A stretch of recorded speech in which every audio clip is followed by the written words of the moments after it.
Subconscious Mind: How to Boost Your Creativity and Conscientiousness. Written by Emily Wilds. Narrated by Sarah Owens. Chapter 1. Subconscious Fear: Direct Exposure Helps in Reducing Phobias. The American Psychiatric Association approximates that around 1 in 10 people in the United States experience some type of phobia.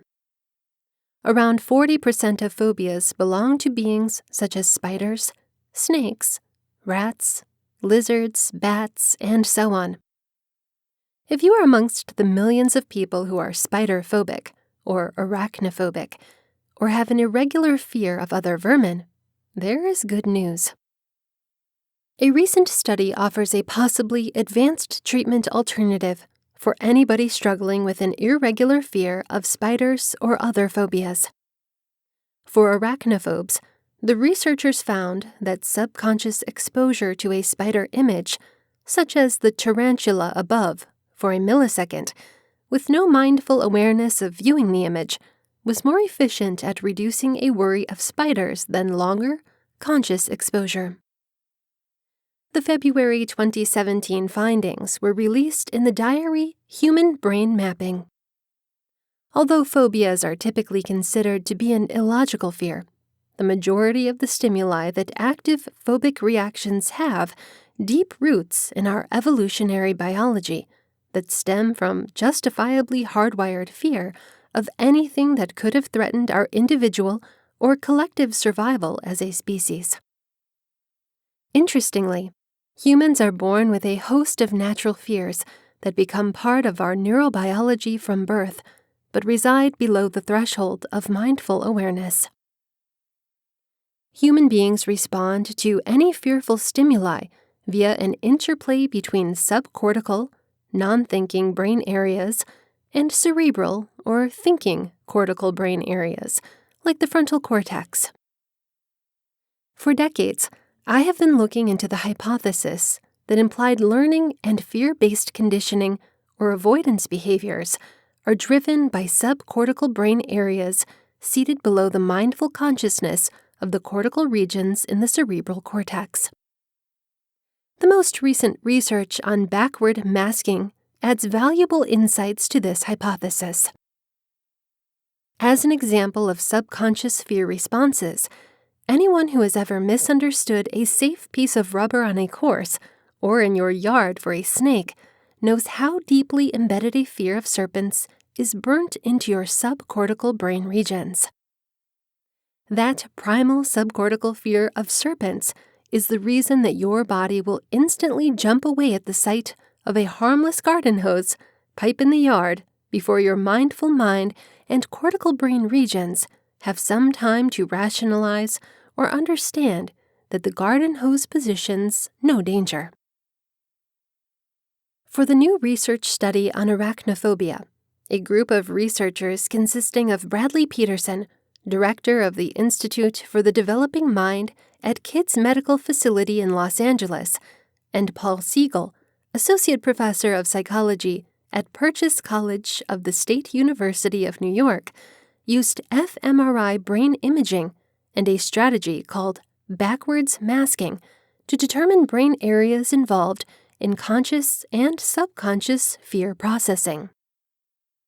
Very short direct exposure to possibly phobic stimuli, followed by longer direct exposure to a non-threatening or masking image that sidetracks from cognitive consciousness of the threatening image, is called backward masking. To test neural activity through extremely quick subconscious versus longer conscious exposure to phobic stimuli, the scientists hired a group of 21 spider-phobic research study participants and a friend of 21 people who weren't afraid of spiders. All 42 participants were exposed to 3 conditions. 1. Very brief exposure, or VBE, to masked pictures of spiders, seriously minimal awareness. 2.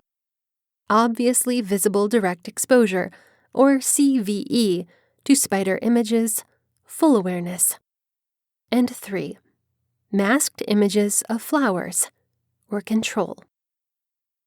Then, Peterson and his colleagues analyzed the degree to which particular areas of the brain involved in fear processing and deciding how to respond to a phobic image were triggered when a person was consciously mindful or uninformed of the spider image. Surprisingly, they found out that even though non-conscious consciousness didn't register in a way that could be evoked or was cognizant, this kind of exposure triggered subliminal fear responses to increase. Surprisingly, the amygdala, which is widely considered the hub of fear responses and processing, wasn't the focus of this study. Rather, the fMRI neuroimaging focused on the activity of the caudate nucleus, which regulates psychological fear responses and works with the frontal cortex to sort out how to respond to threatening stimuli. As you can see by this colorful fMRI image, both the caudate and frontal cortex lit up more substantially throughout subconscious exposure to phobic pictures when somebody was uninformed of a spider image. Subcortical structures are taking spotlight in the early 21st century. The caudate nucleus is a small subcortical brain structure in the dorsal striatum, which is housed in the basal ganglia.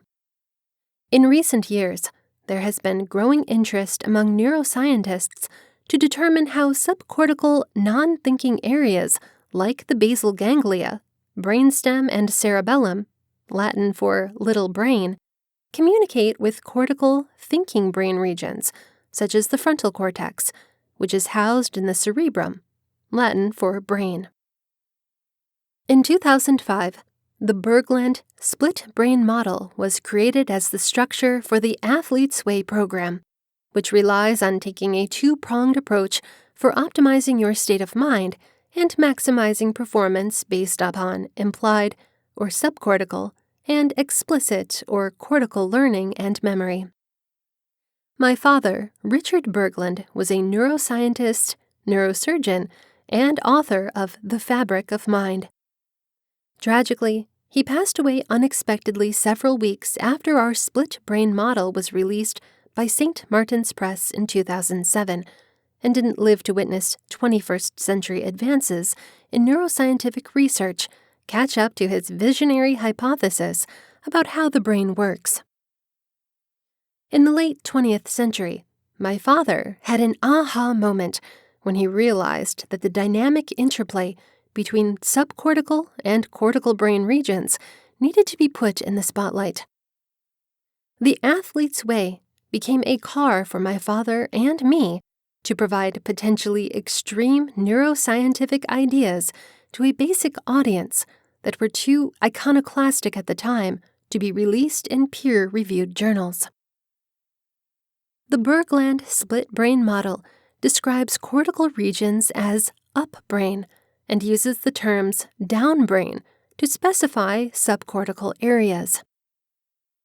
Upbrain, downbrain is a direct and sound reaction to the commonly but deeply flawed left brain, right brain didactic model, as I define on 25 of the Athlete's Way. The significant divide in the brain isn't from east to west or from right to left. Instead, it is from north to south. The downbrain is our psychological and instinctive center and might even hold our personal and shared unconscious mind. It stores all evolutionary, long-lasting memories, an old primal defense mechanism. Chapter 2. Interest, Curiosity, and Conscientiousness.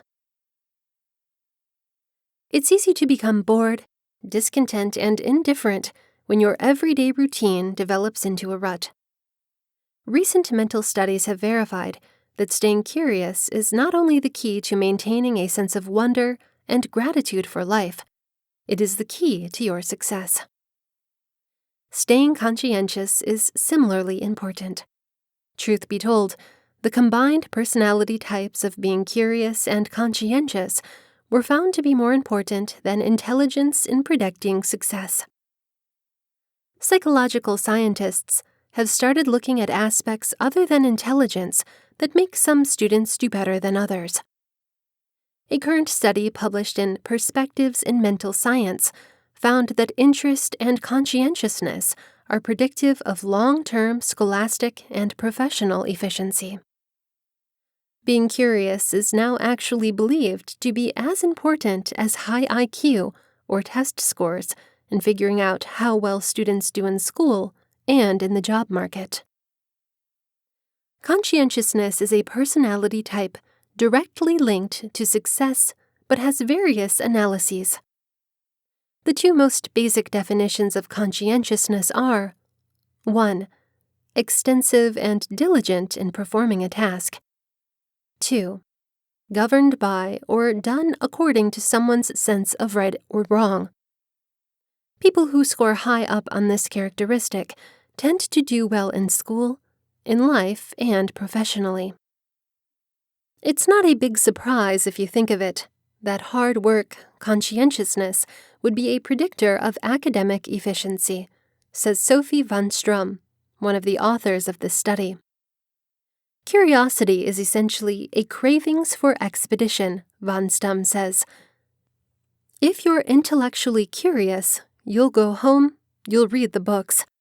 If you're perceptually curious, you may go traveling to foreign countries and try different foods. Both of these, she has discovered, could help people do better in school and the job market. Van Stum wasn't shocked that interest was so essential. I'm a strong believer in the significance of a starving mind for achievement, so I was just glad to finally have a very good piece of proof, she says. Educators have a great chance to inspire curiosity in their students, to make them engaged and independent learners. That is really essential. But wait, how do you shake things up and kickstart your interest and conscientiousness and stop sleepwalking through life?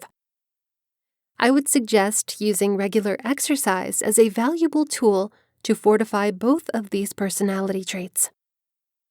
One of the most valuable lessons of the athlete's way is that through your daily workouts, you have the power to reinforce character qualities that will help you succeed in life.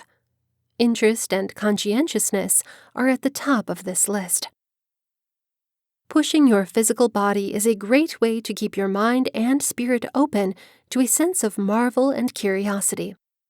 And staying committed to a routine exercise program and the process of beginning and completing a recommended exercise rewires your mind to be more conscientious in every little thing you do. The good routines that you become competent at and enhance regularly through yoga, strength training, Pilates, and cardiovascular work produces a state of mind. That state of mind ends up being the manner in which you approach every little thing in life. The frame of mind of the athlete's way is transferable to any job or obstacle that you need to achieve on or off the court. One of the biggest downsides of being bored and reckless is that your quality basic plummets. When you become jaded, you no longer attack issues and challenges with enthusiasm and inquisitiveness. It's easy to get drawn into the ho-hum mindset of mediocrity. Having a blasé, been there, done that mindset, or cynical, is that all there is, response is the quickest way to find yourself trapped, discontent, and at the back of the pack. Exercise is a way to turn this around, but it's simple to become bored and sloppy within your workouts as well. Keep in mind to constantly mix it up inside your exercises and to try different things at the health club. If you work outdoors, remember to stay daring and check out new places and pursue unknown activities. The attitude, mindset, and commitment you display inside your daily workouts enhances positive personality traits in your daily life. Your individual daily athletic process flexes muscles in your mind, character, and spirit that make you more likely to prosper and take your life to a higher ground. How you conduct yourself personally and professionally also produces a feedback loop that can make you a more persistent sports player. Remember that bad routines produce a systemic causal sequence throughout your life. It is important to remain cognizant and alert about your dedication to curiosity and conscientiousness in every little thing that you go after. By repeatedly dogging it or not completing a workout, you create a hardwired personality type that bleeds into the rest of your life. Whether it is finishing a certain number of sets or reps at the fitness center, finishing a certain amount of time or distance on a jog, or simply taking out the recycling and separating it into the proper bins, always finish what you begin and do what you promised yourself or others you were going to do. Employers are bearing in mind of how personality traits affect professional performance. Many people in a position to work with new staff members aren't just trying to find a person who has mastered a single ability and won't have the innate interest to want to check out new challenges. It's easy to work with somebody who has done the job before, and for that reason knows how to work the role, Von Strum says. But it's even more fascinating to identify those people who have the greatest potential for development, i.e., the curious ones. I was just recently talking with a senior partner at a Fortune 500 company who said that when hiring new talent, that she's less concerned with whether a potential hire has an MBA from Harvard, but much more concerned with what he or she puts under the hobbies and after-school activity section of the job application. If the individual shows the qualities of interest by wishing to travel, learn a new language, read books, compete in a sport she has learned, that those people often end up being a better member of the team than just somebody with a 4.0 from an Ivy League school. Besides, if a potential applicant shows conscientiousness by volunteering or returning to the community, it was a bonus and indicative of moral core values that translate well to long-lasting success in business. But most importantly, she said that anyone who revealed a devotion to preserving physical wellness got the most bonus points. Gradually, she has discovered that more than any other single part of a person's day-to-day practices, working out regularly translated consistently to a greater standard of efficiency. Workers who worked out frequently or contended in sports proved themselves to have more focus, tenacity, resilience, endurance, boldness, and energy across the board. In this really competitive job market, employers recognize that the curious person who likes to read books, travel the world, and go to museums may also enjoy and participate in learning new tasks on the job. Also, the sports player who begins and completes a workout regularly is very likely to be conscientious in the work environment. You should consciously push yourself to remain curious and conscientious in mind, body, and spirit. For me, this means continuing to get out of my comfort zone in each of these areas. I'm really pragmatic about it. I'm going to ask myself basic questions. Is this stretching my mind to a new perspective? Is my spirit awakening to a much deeper connectedness? Is my body staying daring and checking out unfamiliar and intriguing spots? In this digital age, with so much info overload and mindless nonsense, it is more vital than ever that each of us makes a concerted effort to stay curious and conscientious with our minds, bodies, and spirits. All ships rise in an increasing tide. The more people we have working out regularly across the country, the more powerful and more productive we will be as individuals and as a cumulative. Chapter 3. How the Cerebellum Optimizes Split-Second Choice-Making.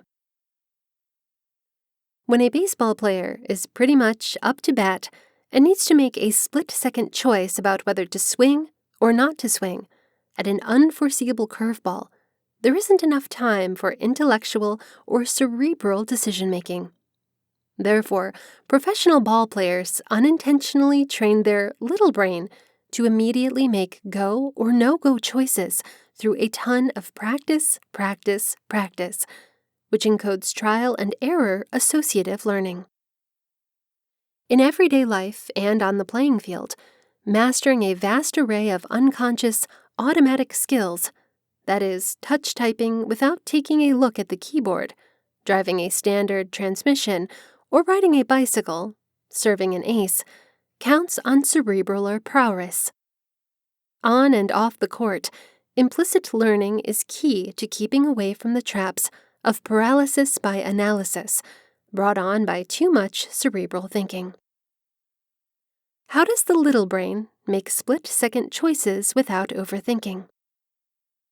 A new research study in mice has identified how a previously under-investigated molecular layer of interneurons, MLIs, in the cerebellum helps with split-second go, no-go choices. This paper was published on August 31st in Nature Communications.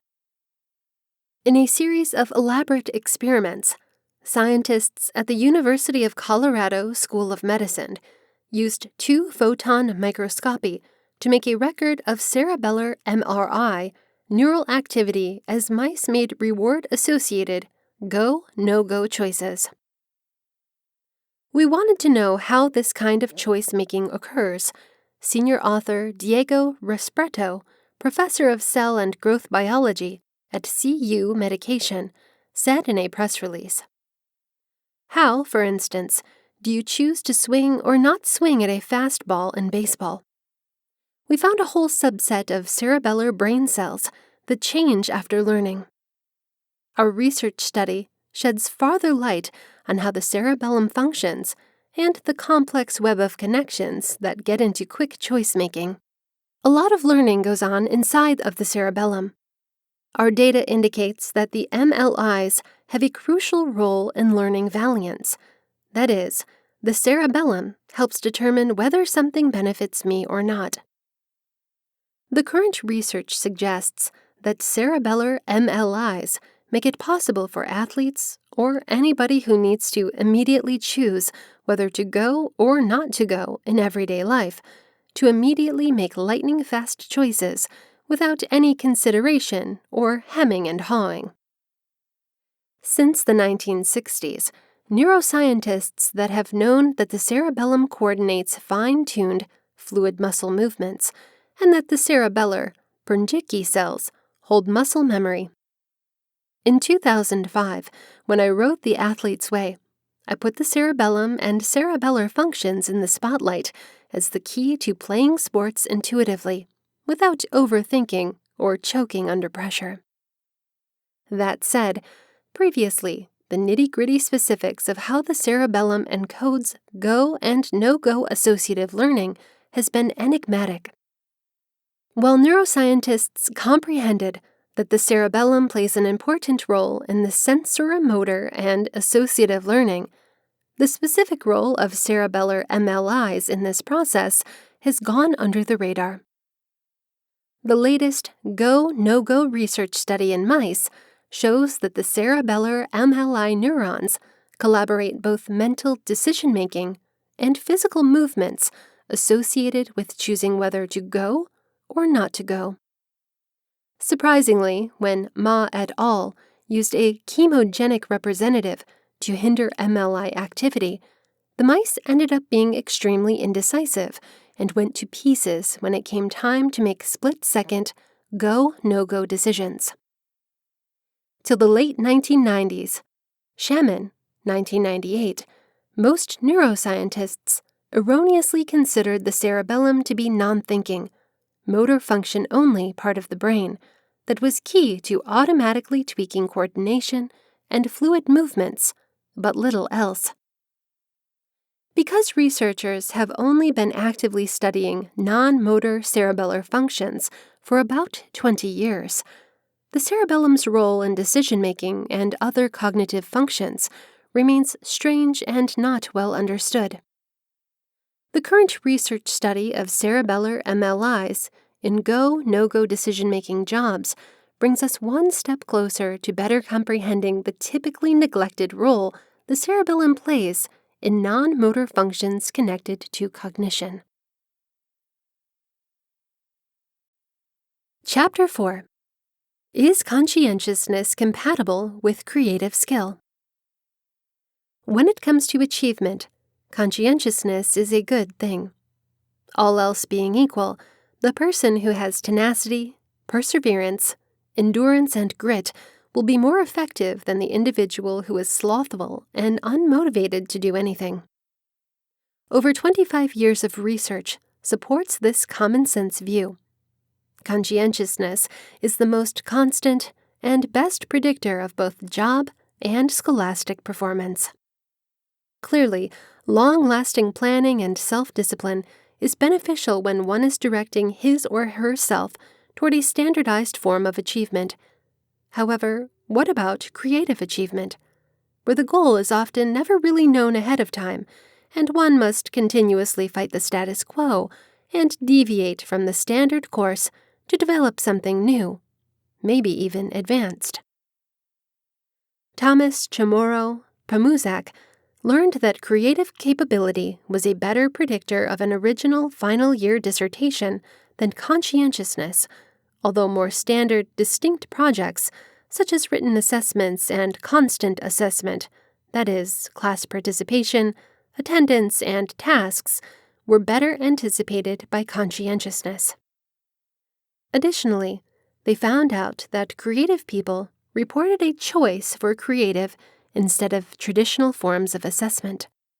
Actually, creative people least preferred multiple-choice exams, timed written assessments, and constant evaluation, when these forms of assessment formed the biggest contribution to their GPA.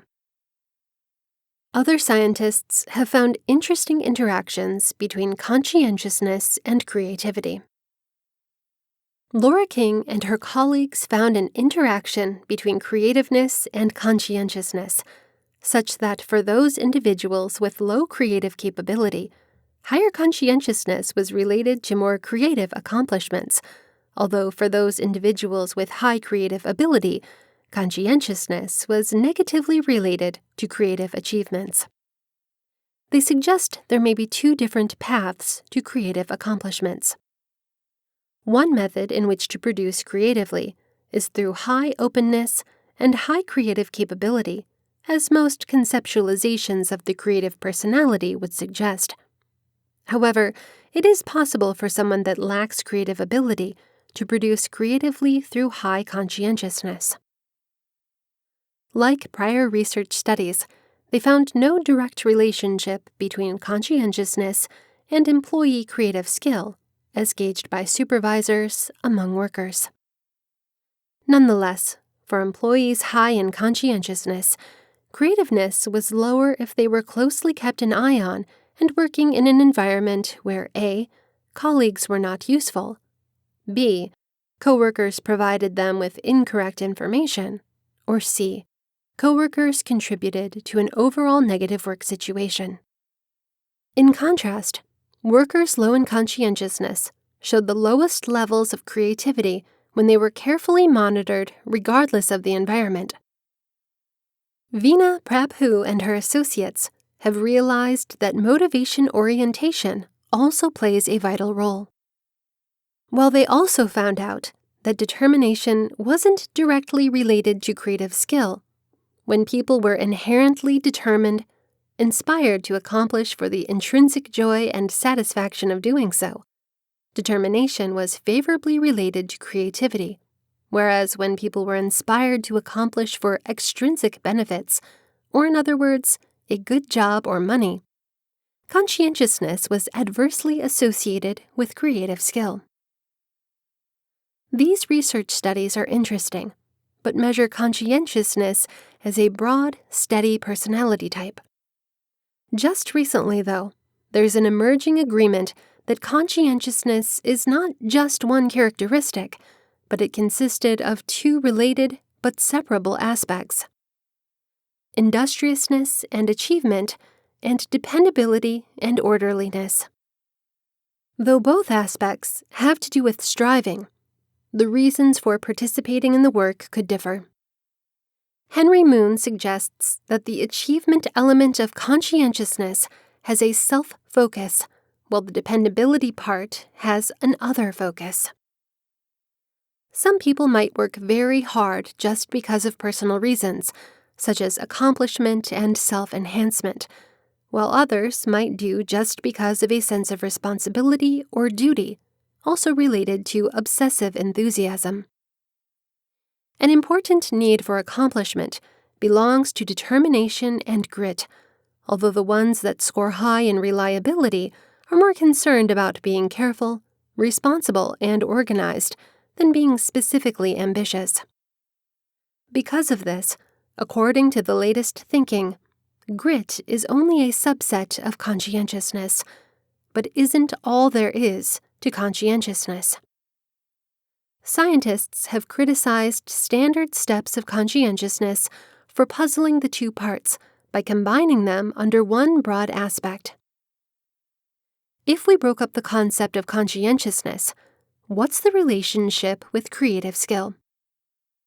Michael Mount and Murray Barrick found out that dependability associated 0.04 with creativity, whereas accomplishment correlated 0.19.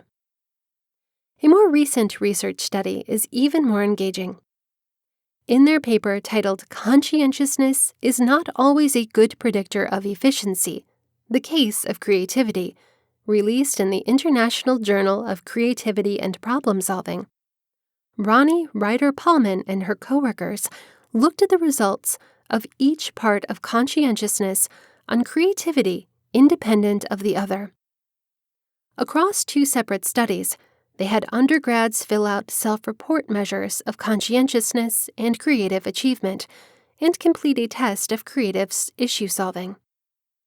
For their procedure of conscientiousness, the elements of competence, accomplishment aiming, and self-control were combined to form the achievement part, and the aspects of order, dutifulness, and consideration were integrated to form the dependability element. Alone, neither of the elements nor overall conscientiousness were associated with creativeness. Yet, once they got rid of the typical element across the two elements, a personality to work hard, they found out that those scoring higher on the accomplishment component tended to be more creative, though those scoring higher on the reliability component tended to be less creative. The researchers conclude that the application of the more comprehensive aspect of conscientiousness to predict creativeness provides a limited and misleading picture. The results of this research study, because of this, offer support to the recommendation that the full factor of conscientiousness should not be used as a predictor when creative skill is an important element of that performance. Why are higher levels of creativity associated with disobedience and disorderliness? I can think of some possibilities. Perhaps those who can deal with chaos also have a high tolerance for uncertainty, a trait also connected with creativeness. Another possibility is those with less tolerance for orderliness might also have less tolerance for rules in general, and by breaking guidelines, they have the tendency to be more creative. Yet another possibility is that creative people may have more confidence in their ideas, so see less of a real need to depend on others, which ultimately causes higher levels of creativeness. This lack of caring what others think, creative people are not people pleasers, and absence of a desire to do every little thing perfect may be precisely what's necessary to stand firm in the long-lasting, despite obstacles and in spite of criticism. Failure is an important part of creativeness, and way too much dependability and orderliness could prevent the amount of failure necessary for creative achievement. In his traditional review of the relationship between intelligence, creativeness, and personality, Frank X. Barron and David Harrington concluded that creative people tend to take more risks and are more impulsive, low conscientiousness, but they also see themselves as qualified and hardworking, high conscientiousness. This seeming paradox, that creative people are concurrently both low and high in diligence, can be solved by recognizing that there are two different aspects of conscientiousness, everyone with opposite connections with creativity. Creative individuals tend to be more self-focused, independent, and fundamentally inspired, lower dependability and orderliness, while also being more driven, relentless, and gritty, higher industriousness and achievement. I would be interested to know how the different elements of conscientiousness vary by creative domain. In his big evaluation, Gregory Feist found a favorable relationship between conscientiousness and clinical performance, and a negative relationship between conscientiousness and artistic performance. Maybe researchers can't afford to be as disorderly as artists, or maybe only standard researchers can't afford to be disorderly, though the revolutionary creative researchers show the profile of the normal artist. A lot of appealing possibilities for future research. Chapter 5. The whites of your eyes communicate subconscious truths. Humans are the only primates with a very big, bright, and highly noticeable white part of the eye, which is called the sclera. Why did people progress to have more noticeable eye whites? A recent research study has discovered that our eye whites communicate crucial social cues that are key to our bonding and survival at a conscious and subconscious level. The October 2014 research study, Unconscious Discrimination of Social Cues from Eye Whites in Infants, was released in the online diary Procedures of the National Academy of Sciences. When you first think of how the whites of your eyes communicate subconscious realities, what comes to mind? My first reaction would be that having bloodshot eye whites is associated with partying, and having actually discolored eye whites usually reflects having a disease like hepatitis, which turns your eye whites yellow. The pure brightness of the sclera can send a conscious social cue, but it is not the shade of your eye whites that sends unconscious social cues. Your subconscious mind detects the movements of the eyes and the timing of how much your eye whites are exposed in different quadrants of the eye socket from millisecond to millisecond. There are apparent ways we use our eye whites to communicate blatant social cues, like rolling your eyes behind someone's back or declining to make eye contact as a sign of rejection or embarrassment. When was the last time you remember making an outright eye gesture as a social hint? The visibility and whiteness of our sclera makes Homo sapiens special. As a branch of the primates, contemporary Homo sapiens may have many unique characterizations that set us apart from other members of the hominin clade of primates. Our more complex brains, set-up posture, bipedal mobility, ability to make and use tools with manual dexterity, and our tendency for bigger societies are commonly referred to as attributes that set us apart from other great apes. Based on new research, we can add the human sclera to this list. The highly visible sclera of the human eye makes it simpler for us to see where another person is looking and to engage in nonverbal communication. Purposefully or not, we also use our eye whites to flirt, neglect, and let others know what we're thinking, both purposefully and subconsciously. The amount of sclera proving and how it's moving suggests a wide variety of emotions, mindsets, and conveys social cues. Wide open eyes, in which you see a lot of white, suggests fear or surprise. A thinner slit of exposed eye whites, such as when smiling, reveals joy or delight and is translated as such. A prevented look, and also direct eye contact, can mean a wide range of things, depending on the scenario. The amount of eye white, the angle and the directional speed of rapid eye movement sleep plays a huge role in human interactions. The October 2014 University of Virginia and Max Planck Institute research study discovered that the ability to react to eye cues normally begins to develop during infancy around the age of 7 months.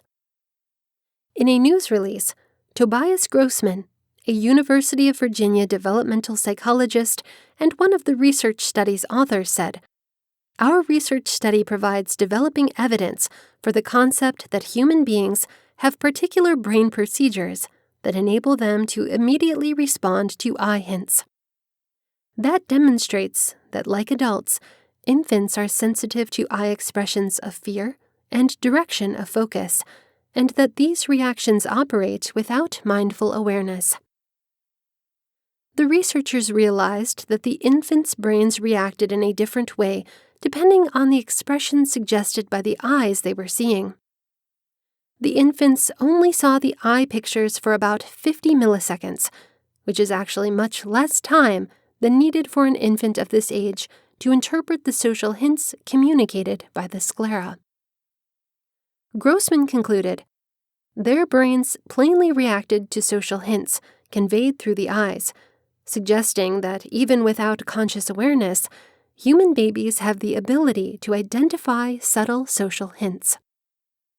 The existence of these kinds of brain systems in infants likely provides a vital foundation for the development of social interactive abilities in humans. The cooperative eye hypothesis. Maintaining eye contact when connecting with another person is most likely the most crucial rule of social engagement. Eye contact permits you to see right into the window of another individual's soul to some degree, and it creates trust. We usually develop a mindful narrative based on the subconscious social cues that our mind is getting by reading the saccadic rhythms, rapid eye movements, and the amount and angle of sclera exposed when interacting non-verbally with one another.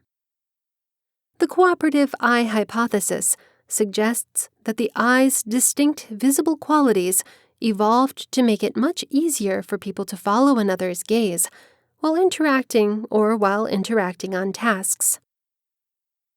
The cooperative eye hypothesis was first proposed by H. Kaihobashi and S. Kaihoshima in 2002 and was later tested by Michael Tomasello and others at the Max Planck Institute for Evolutionary Sociology in Germany.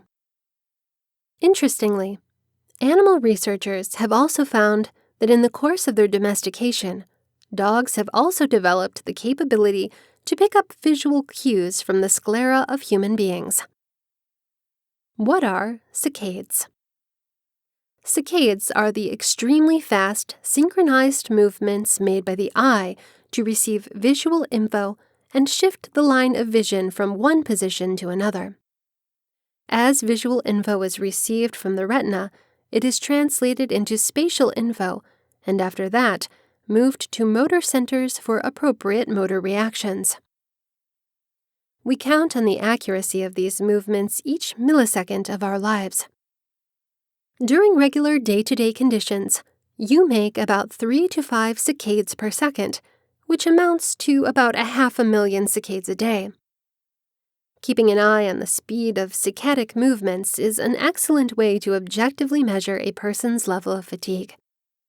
Just recently, scientists in Europe started using a new Google Glass kind of device to keep track of the level of tiredness in doctors working overtime by tracking their rapid eye movements.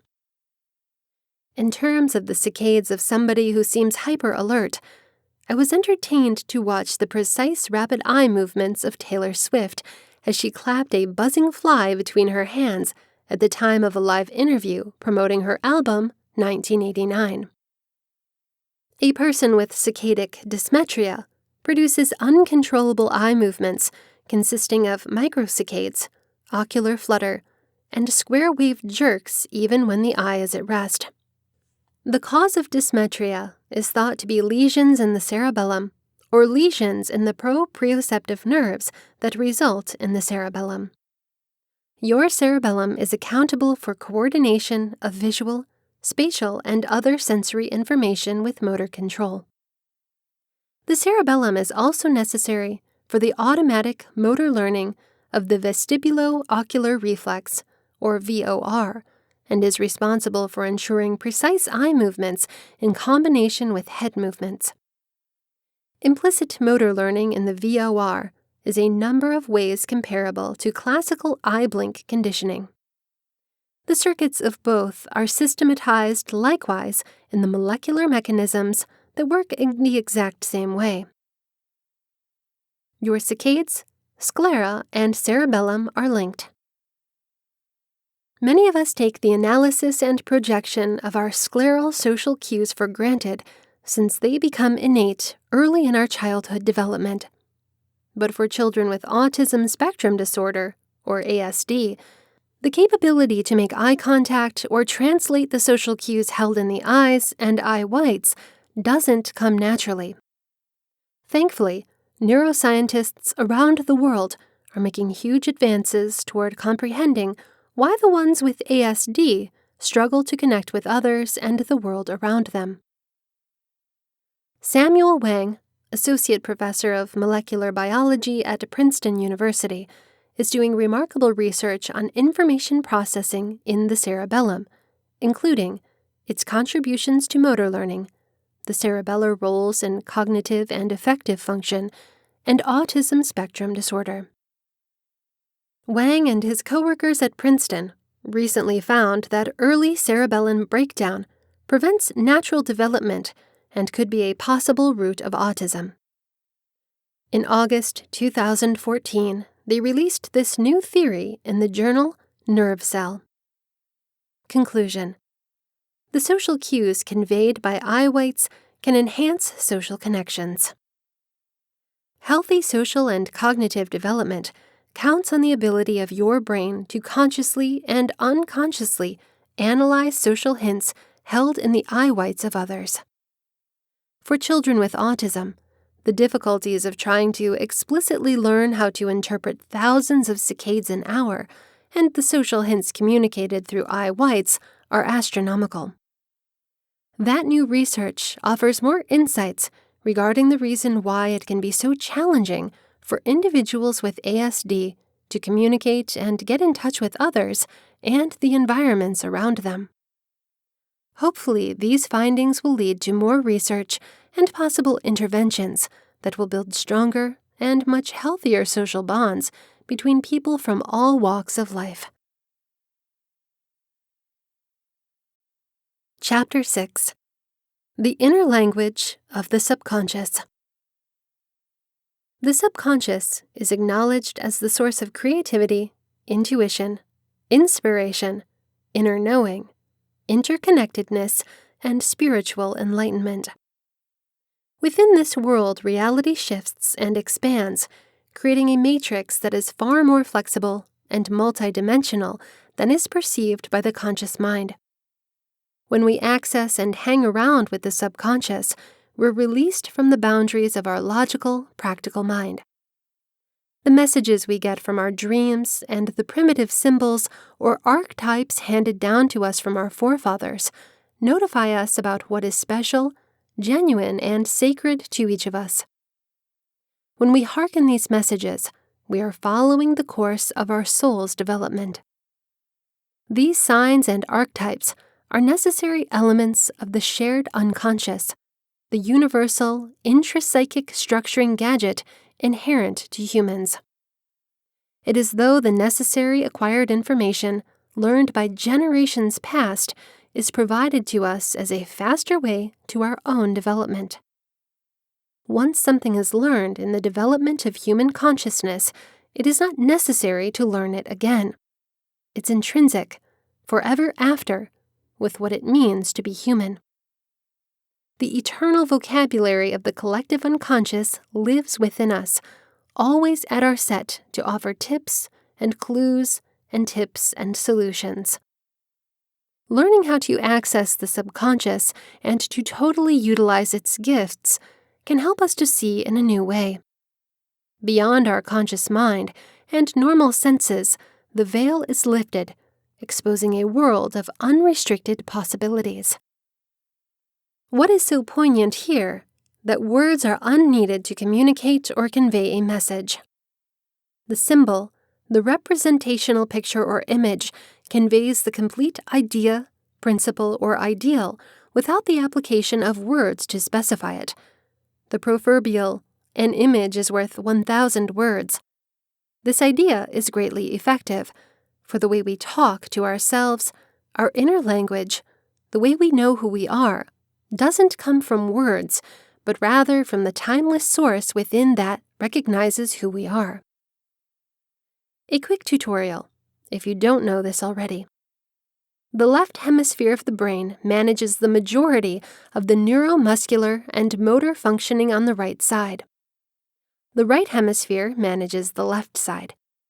But there is a substantial difference regarding the quality and character of each of the hemispheres' activity. The left hemisphere is mostly included with logical, analytical thinking, as in verbal and math functions, while the right hemisphere is largely responsible for orientation in space, body image, recognition of faces, and creative efforts. The right side of the body, or body-mind as psychologist and author Ken Deichwald describes it in his book of the same title, is identified with the manly, and characteristics related to it are assertiveness, aggressiveness, and authoritarianism. The left side is considered feminine, and qualities related to it are emotionality, passivity, imagination, and holistic expression. A current rude theory proposes that a holistic, simultaneous, artificial, and concrete view of the world are necessary characteristics of a feminine outlook. Linear, sequential, reductionist, and abstract thinking defines the manly. Every person has the full capability for both of these sets. Preferably, there should exist side by side equally, with neither more vital nor predominant than the other. Leonard Schlein, in The Alphabet versus the Goddess, presents compelling proof to suggest that the advent of the written word, and after that the alphabet, shifted the frame of mind of civilizations that were newly literate. Word and image are complementary opposites. That is, they are meant to exist together on equal footing. However, while pre-literate civilizations exalted all things feminine, the shift toward the written word preferred the manly, and patriarchy rose and ultimately dominated. While this notion is rather excellent and could clarify rather a lot about how things got to be the way they are, that is not the point. What is much more important is the idea that the subconscious makes use of symbolism and imagery to express itself, and the devaluing of the image in favor of the word may have done more damage to the way we think as a collective humanity. This could explain the decrease of holistic expression so related to the right brain. It has been suggested that television, movie, and the web might be reintroducing the pictures that account for an increased consciousness and expression of holism. We can only hope that holds true. The point of this is to start to think in a different way, to become conscious of the world as pictures and signs, their meaning to you, and how their presence affects you. Common symbols, institutional logo designs, highway signs, religious images, and so on, are plentiful in everyday life. See how much you might be taking them for granted. Just try putting aside the rational and useful for a while, and start to imagine or visualize without the application of words. Chapter 7. Subconscious or unconscious?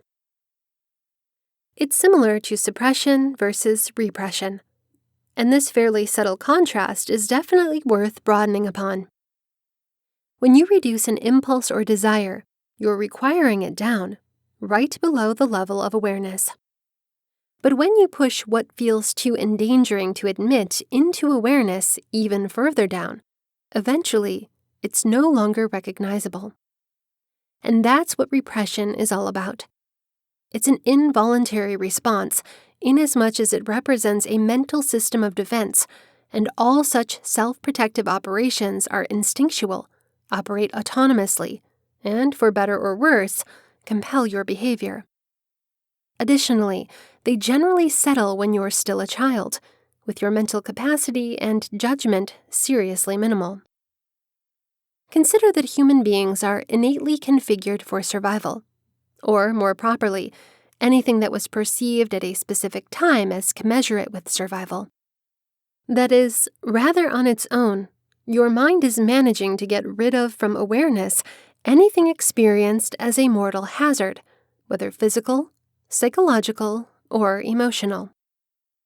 But eventually, this natural plan brings regrettable, later-day ramifications.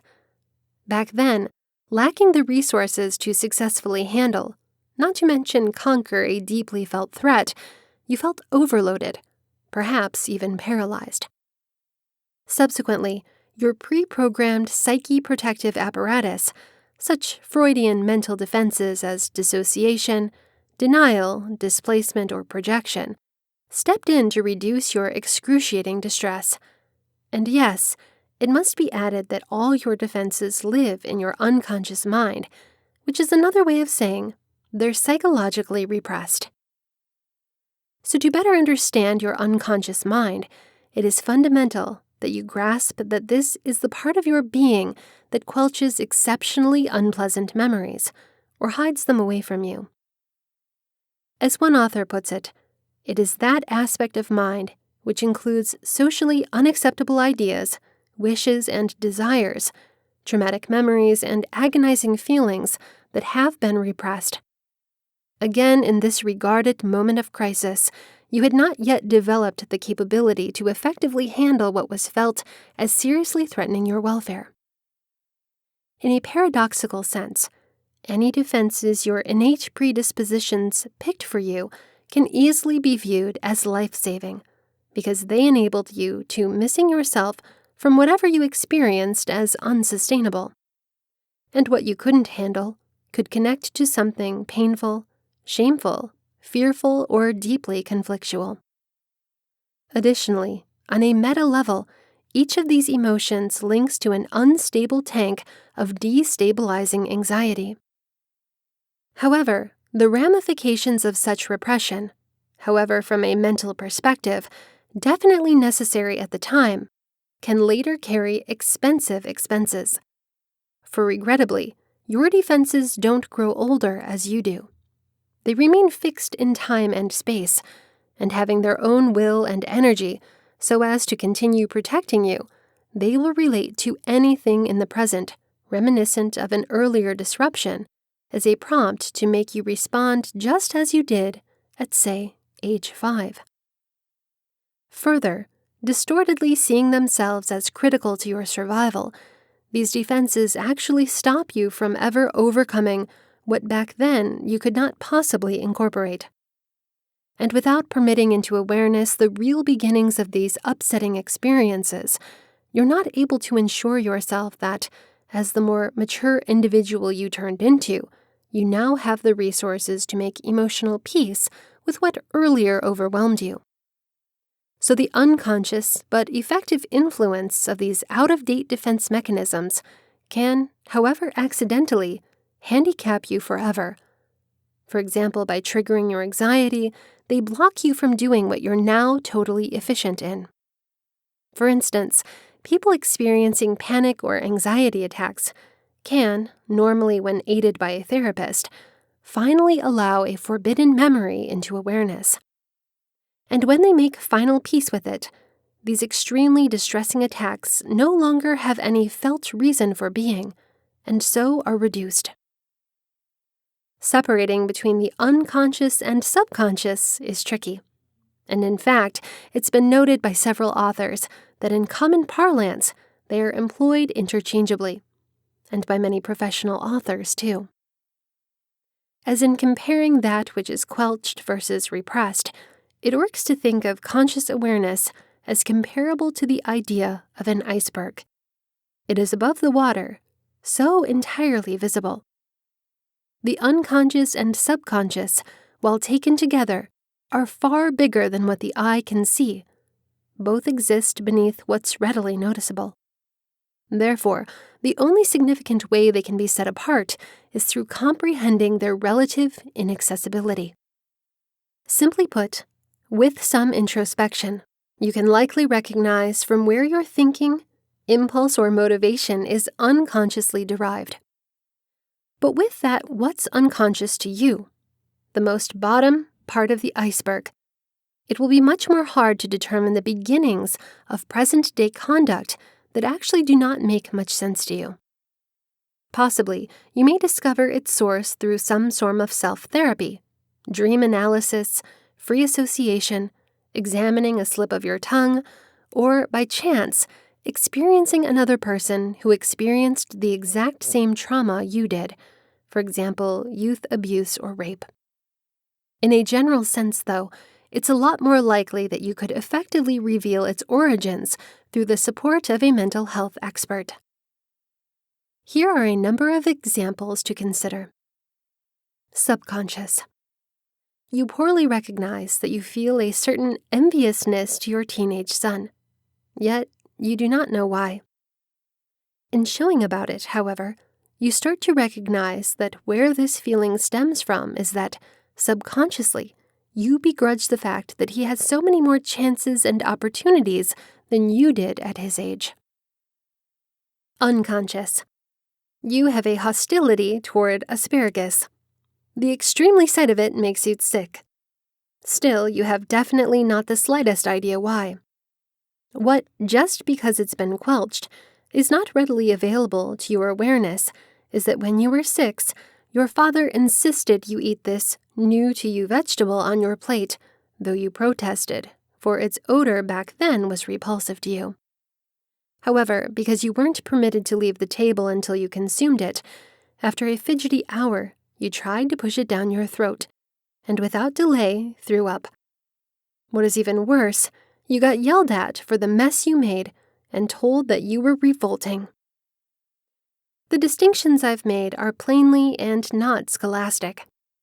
If you are to better understand and accept yourself, as well as the hidden inspirations governing maladaptive behaviors, it's critical that you access the internal forces dictating them.